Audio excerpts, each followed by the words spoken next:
Bapak Ibu jemaah sekalian yang rahmati Allah Subhanahu wa taala, kita akan melanjutkan kajian tafsir Al-Munir karangan Dr. Bazuhaili, masih dalam surat Yunus. Sekarang masuk ayat 104 sampai 107. Satu tema 104 sampai 107 ini tentang ikhlasul ibadati lillah, jadi mengikhlaskan ibadah kepada Allah. Kita awali dari ayat yang pertama 104. Qul ya ayuhan nasu, katakanlah wahai manusia, in kuntum fi syakkin min dini, jika kalian berada di dalam keraguan terhadap agamaku. Jadi kalau ada yang ragu terhadap agama Allah, di sini maksudnya ya'murullah ta'ala rasulahu, Allah memerintahkan kepada rasulnya bi ayyakula, supaya mengatakan li ahli Makkah, kepada penduduk Mekah, wa ghairihim minan nasi, dan selain penduduk Makkah dari manusia, ila yaumil kiamah, terus sepanjang zaman sampai hari kiamat, katakan saja. Jadi kul, katakan pada siapapun, dimanapun, seterusnya. Apa yang harus dikatakan? In kuntum fi syakkin, jika kalian dalam keadaan ragu. In kuntum la ta'rifuna dini, jika kalian tidak mengetahui tentang agamaku ini. Jadi kalau orang tidak tahu, orang mungkin ragu terhadap agama ini, maka fala a'budul ladina ta'buduna min dunillah, sekali-kali aku tidak akan menyembah apa-apa yang disembah oleh kalian min dunillah, selain Allah. Fa ana ubayyinahu lakum ala sabili tafsil, dan aku sudah menjelaskan sejelas-jelasnya atau sedetil-detilnya tentang agama ini. Tapi wa in kuntum fi syakkin, tetap masih ragu, fi sihhati ma ji'tukum minad din, terhadap apa-apa yang telah didatangkan kepadamu Muhammad. Jadi apa yang telah dibawa oleh Nabi kok masih diragukan. Minadini al-hanif, dari agama yang lurus ini, alladzi auhallahu ilayya, yang telah Allah wahyukan kepadaku. Fa'lamu, maka ketahuilah bahwa sikap Nabi tetap konsisten akan menyembah hanya kepada Allah. Walakin a'budullah. Jadi walaupun orang-orang mungkin meragukan tentang ketuhanan ini, meragukan tentang agama ini, maka Nabi tidak akan goyah, tidak akan gentar, tidak akan mengikuti arus yang banyak. Aku tidak akan menyembah apa-apa yang kalian sembah, tapi aku hanya akan menyembah Allah. Karena Allah itu adalah alladzi yatawaffakum, Allah lah yang telah mewafatkan kalian. Jadi ya Allah itu Tuhan kita yang sebenarnya, yang menghidupkan, yang mematikan. Di sini makna lain saya ingin mengatakan, Bapak Ibu, kita ini harus konsisten terhadap satu kebenaran. Selama kita sudah memahami ada dalil-dalil, kita meyakini terhadap kebenaran tersebut, maka kita jangan ikut-ikutan dengan banyaknya orang. Jadi yang benar itu belum tentu banyak. Justru dalam Al-Quran bisa jadi yang banyak itu terkadang bisa mencelakakan kita. Jadi bukan patokannya ikut yang banyak, tapi patokannya ikut yang benar. Kalau banyak ternyata benar, ya itu bagus. Tapi jangan sampai karena sedikit merasa itu nggak benar, cuman sedikit. Nah, jadi patokannya adalah cari yang benarnya. Jadi Nabi menunjukkan sikap konsisten, aku tetap hanya akan menyembah kepada Allah. Walaupun katanya ada Tuhan ini, Tuhan itu. Karena wa umirtu an akuna minal mu'minin, aku diperintahkan untuk menjadi orang yang mukmin. Kalau sekarang di era digital media sosial, mungkin Bapak Ibu membaca berita terkadang sampai viral. Nah itu jangan karena viralnya lalu kita langsung percaya. Karena sekarang teknologi semakin canggih Bapak Ibu. Ada AI. Suruh buat apa saja bisa. Kalau buka media sosial misalkan Facebook, YouTube, orang sedang sakit kan ingin sembuh. Hanya ketika scroll nanti muncullah tokoh mengatakan obat ini yang paling bagus. Gambarnya betul, suaranya juga seperti mirip. Itu padahal bukan suara beliau. Ya, misalkan Adi Hidayat bilang apa, wah ini kata Ustadz Adi itu juga obatnya ini, akhirnya percaya beli. Padahal itu dengan suara AI. Dokter Zaidul Akbar mengatakan begini-begini. Jadi mulutnya seperti komat kami, suaranya ya, seperti ya mirip, tapi tidak selamanya betul. Akhirnya orang langsung percaya karena hanya memanfaatkan jualan obat, tapi pakai tadi perangkat. Kalau banyak sekarangnya kalau ibu buka WhatsApp itu jangan langsung percaya. Ada kejadian wisata sana ambruk, bikin apa lalu ambruk. Padahal itu bisa dibuat itu AI juga. Kita percaya menyebarkan. Jadi jangan langsung ikut-ikutan yang banyaknya, tapi betul-betul dipastikan dulu berita itu.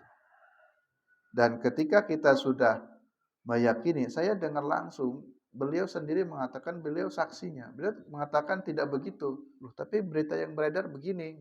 Ya sudah, kita percaya yang menurut saksi yang sebenarnya. Walaupun satu orang, walaupun sedikit. Nah ini ayat yang pertama 104. Ini untuk disampaikan kepada siapapun, dimanapun sampai hari kiamat. Jika ada yang ragu, tetap harus konsisten, sembahlah hanya kepada Allah. Inni la a'budul ladina ta'buduna min dunillah. Aku tidak akan menyembah apa-apa yang kalian sembah. Yang kalian sembah itu dulu min hijaratin, seperti menyembah batu atau berhala, wa ghairiha, dan yang lainnya. Kenapa dilarang menyembah selain Allah? Karena mereka itu makhluk-makhluk yang disembah itu li'annaha la tadurru wa la tanfa'u. Tidak bisa memberikan apapun, tidak bisa memberikan madarat, dan tidak pula bisa memberikan manfaat. Coba kalau dipakai logika kita, menyembah patung atau menyembah berhala, minta apapun, si berhala itu tidak bisa memberikan apapun. Atau juga meminta tolong supaya mencelakakan si fulan, maka si berhala itu pun tidak akan bisa memberikan madarat. Jadi sia-sia, rugi kita meminta kepada sesuatu yang pasti dia tidak bisa memberikannya. Lagi pula kalau kita mintanya kepada makhluk, toh makhluk itu juga yang menciptakan kan Allah. Mau minta kepada benda, pada pohon, kepada jin, kepada manusia. Mereka itu diciptakan oleh Allah. Kenapa tidak langsung kepada yang menciptakannya saja? Jadi kalaupun ada makhluk yang bisa memberi sesuatu, misalkan kepada jin dipenuhi keinginan-keinginannya, tapi sesungguhnya jin itu diciptakan oleh Allah. Kenapa tidak menyembah langsung kepada Allah saja? Jadi jangan kepada makhluknya. Karena Allah lah alladzi yatawaffakum kama ahyakum tsumma ilaihi marji'ukum. Jadi Allah lah yang telah mewafatkan kalian dan Allah yang menghidupkan kalian. Tsumma ilaihi marji'ukum, kemudian kepada Allah lah kalian akan dikembalikan. Ayat yang berikutnya 105. Wa an aqim wajhaka lid-dini hanifa wala takunanna minal musyrikin. Dan hadapkanlah wajahmu kepada agama yang hanif.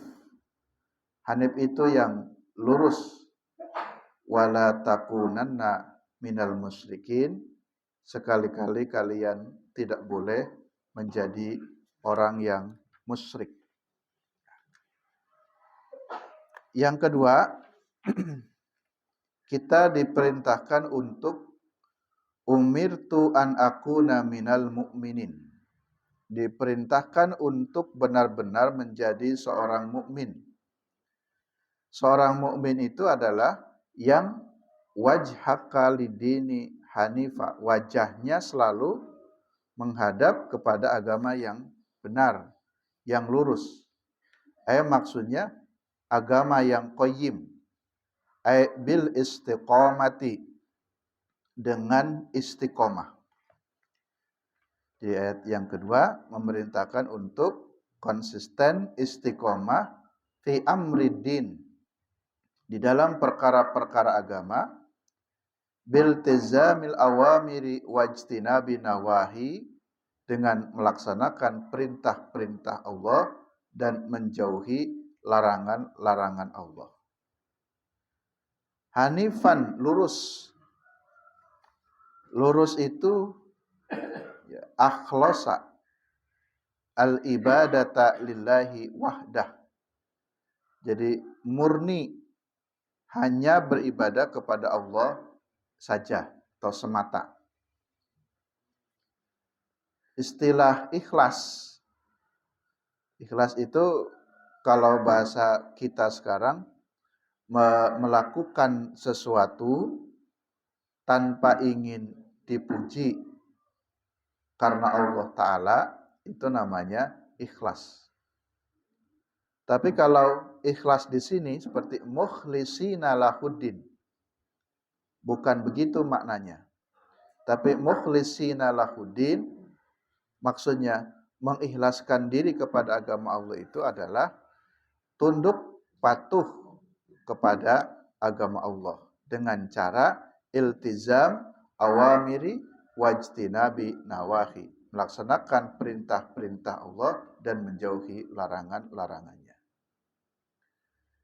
Hanif, lurus itu maksudnya ma'ilan anisyirki wal batil ila dinil haq.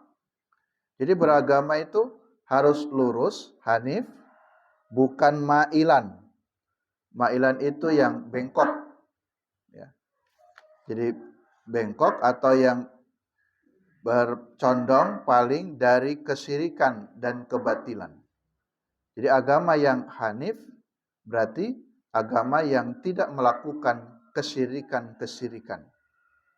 Jadi kalau ada orang Islam meyakini Allah tapi juga masih percaya kepada dukun, kepada jin, berarti dia beragamanya belum hanif. Karena hanif itu lurus. Yang orang sering mengatakan tegak lurus kepada Pak siapa, tegak lurus. Sini lurus terhadap agama Allah, tidak belok-belok dari kesyirikan-kesyirikan, wal batil, dan tidak belok dari kebatilan-kebatilan.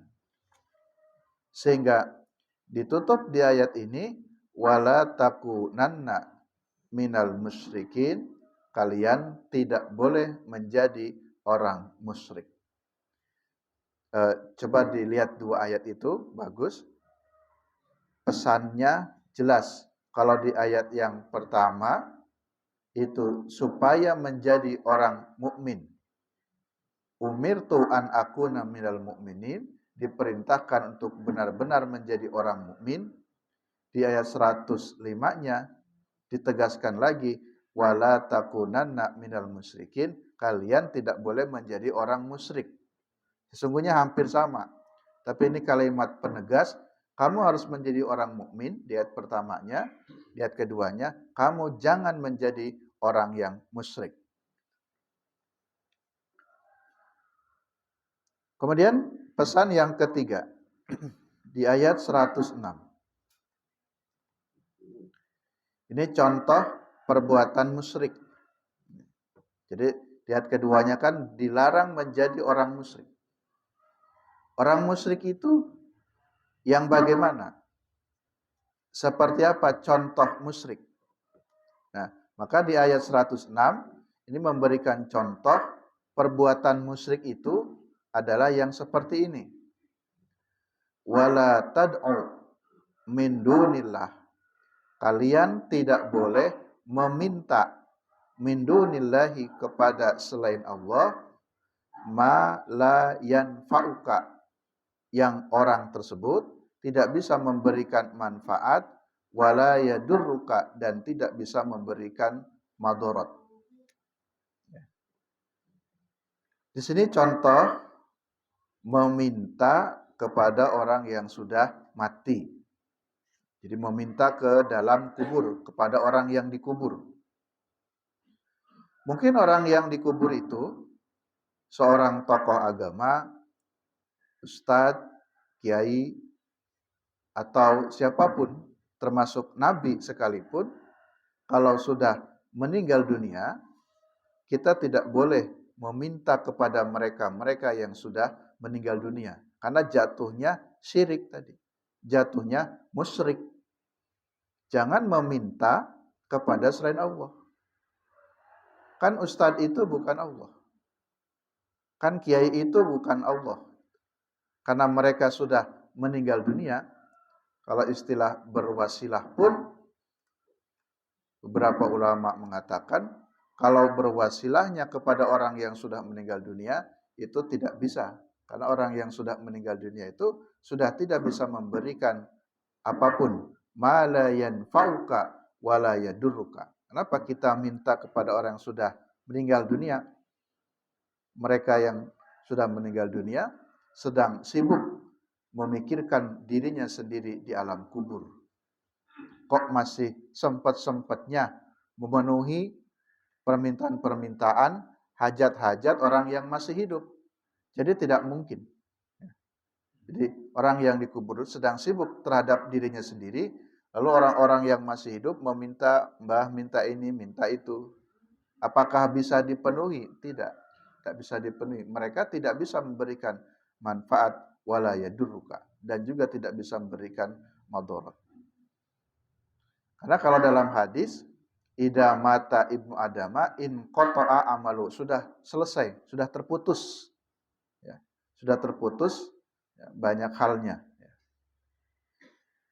Kemudian Al-Qur'an mengingatkan, fa'in fa'alta, ingat, jika kamu melakukan itu, fa'innaka idan minadh dhalimin, kalian termasuk orang yang dolim. Kan sudah dikasih tahu oleh Allah, itu tuh jangan meminta tad'u, berdoa, meminta kepada orang yang tidak bisa memberikan manfaat atau madarat. Nah, ini saya kasih contoh, orang sudah meninggal dunia kan sudah tidak bisa memberikan manfaat atau madarat. Jadi jangan minta. Istilahnya mohon maaf, ngalap berkah ya, kepada orang yang sudah dikubur. Jadi kita ziarah kubur ya untuk mendoakan, bukan untuk meminta doa. kepada mereka yang sudah meninggal. Sehingga karena kita sudah tahu, jangan dilakukan perbuatan tersebut, tapi jika tetap fa'in fa'alta, kalau kamu tetap mengerjakan perbuatan tersebut, fa'innaka idam minadh dhalimin, kalian termasuk orang yang dolim. Yang terakhir ayat 107. Wa iyyamsaskallahu bidurrin fala kasifalahu illahu wa iyyuridka bi khairin fala rada li fadlih yusibu bihi may yasha'u min ibadi wa huwal ghafurur rahim. Di sini untuk mempertegas, menutup bahwa tadi di ayat sebelumnya jangan meminta kepada siapapun. Kalau meminta hanya kepada Allah. Karena wa in yamsaskallahu bidurrin,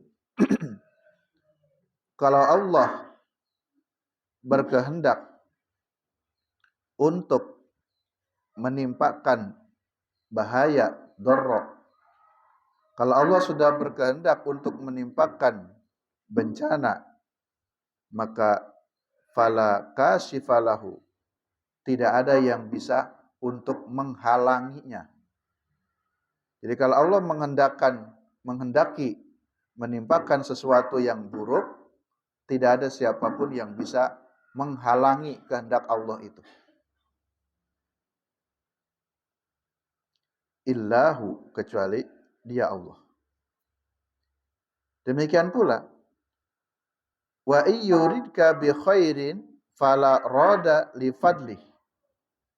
Dan jika Allah menginginkan memberikan satu kebaikan bi khairin, jadi kalau Allah juga menghendaki memberikan kebaikan kepada seseorang, fala rada li fadlihi, tidak ada siapapun yang dapat menolak kebaikan tersebut. Allah akan memberikan kebaikan kepada si A, maka tidak ada siapapun, umpamanya satu kampung, untuk mencegah kebaikan itu supaya tidak diberikan kepada dia, tidak bisa. Jadi kalau Allah ingin memberikan kebaikan kepada si A, pasti terjadi. Karena tadi Allah Maha berkehendak. Atau sebaliknya tadi, jika Allah ingin memberikan keburukan kepada seseorang, maka semua kampung, satu kampung ini mencoba menghalang-halangi supaya Allah tidak memberikan bencana. Ya, tidak bisa juga. Karena itulah Tuhan yang sebenarnya. Tapi berbeda dengan Tuhan-Tuhan yang lain. Yang dianggap bisa ini, bisa itu, ternyata tidak bisa. Tapi yang bisa itu hanya Allah. Allah itu yusibu bihi may yasha'u min ibadih. Allah memberikan apapun, akan menimpakan kepada siapapun min ibadihi, dari hambanya. Kemudian ayat ini ditutup dengan sifat Allah, menyebut sifatnya Allah, wa huwa al-ghafuru ar-rahim, wa huwal ghafurur rahim. Allah itu Maha Pengampun, Maha Penyayang. Artinya, apa-apa yang sudah diingatkan oleh Allah harus begini, tidak boleh begitu, kok masih ada yang melanggar, berarti kan dosa. Tetapi ketika orang itu sadar, dia bertobat, dia mohon ampun, maka jangan berkecil hati, karena Allah itu memiliki sifat Al-Ghafur, Maha Pengampun, asalkan mau bertobat saja. Ar-Rahim, Allah pun Maha Penyayang, asalkan tadi sungguh-sungguh menyesali kesalahannya. Jadi indah sekali pesan dari 4 ayat ini, memberikan pertama anjuran atau perintah untuk menjadi orang mukmin. Yang kedua, mengingatkan wala takunanna minal musyrikin, jangan menjadi orang musyrik. Yang ketiga, contoh perbuatan musyrik itu seperti apa, dan diingatkan Jika melakukan perbuatan itu, ya, kalian termasuk orang yang dolim. Lalu ditutup untuk mempertegas Allah lah Tuhan satu-satunya, yang Allah maha berkehendak, dan Allah pun maha memberi ampun dan maha penyayang. Demikian kajian kita pada kesempatan pagi ini. Alhamdulillah, amin. Cukup ayat 104 sampai 107. Pertemuan berikutnya ini penutup ayat 108 dan 109. Terima kasih. Kurang lebihnya mohon maaf. Billahi taufik wal hidayah. Assalamualaikum warahmatullahi wabarakatuh.